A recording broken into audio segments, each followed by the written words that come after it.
Magandang araw po sa inyo lahat. Ako si Saira Inanez, nag-aaral sa STI College Lucena.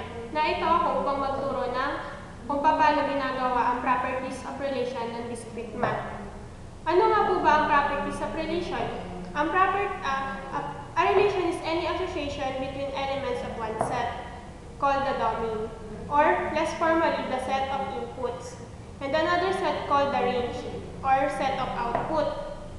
Some people mistakenly refer to the range as the codomain, but as well we see, that really means the set of all possible outputs, even values that the relation does not actually use. Narito nga po pala yung mga example ng properties of relation. Ito po yung given ng relation. 2, 2, 2, 5, 5, 3, 2, 6, 5, 5, 2, 5, and 6, 5. Ang properties of relation po ay reflexive, symmetric, and transitive. Ang reflexive po ay ang 2, 2, and 5, 5. Ito po yung magkatulad sa x and y. Ang symmetric naman po ay ito po yung pinagbaliktad si y at saka si x.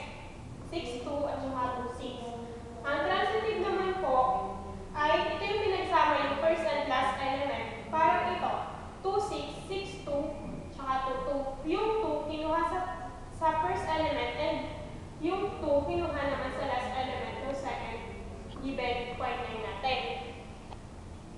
At meron din uni ng symmetric, ang symmetric at anti-symmetric. Ito yung given ng symmetric. 2, 3, 5, 3, 5, 2, 3, 5, 6, and 6, 5.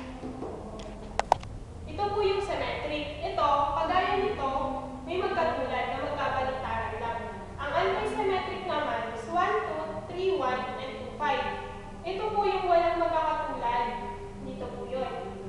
And then, next, ito po yung example ng equivalence relation. Ito yung given relation niya. 1, 1, 1, 3, 1, 5, 2, 2, 2, 4, 3, 1, 3, 3, 3, 5, 4, 2, 4, 4, 5, 1, 5, 3, and 5, 5. Ano yung set niya? Yung 1, 2, and 3, yung 4, at yung 5. Relation sa reflexive, symmetric, and transitive. Equivalence relation is that the reflexive, symmetric, and transitive on a set X is called an equivalence relation. Then, this is the partial order of relation. The given, ang given po natin sa A is 4, 2, 6, 5, 2, 3, 4, 6, 3, 3, 6, 2, 8, and 4, 8. Ito po yung equivalence relation natin. And then yung